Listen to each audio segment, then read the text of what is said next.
sa inyong lahat. Unang-una ay nagpapasalamat ako sa Diyos sapagkat binigyan tayo ng pagkakataon na muling magkita-kita.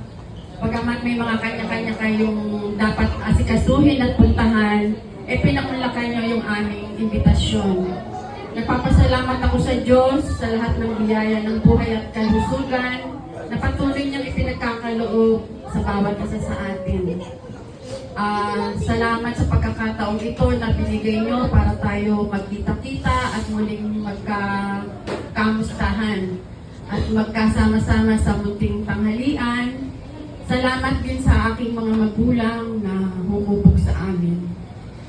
Sa mga aral na ipinagkaloob nila sa amin na hanggang ngayon, yun man lang may pangalan namin sa aming mga anak. Salamat din sa inyong kapamilya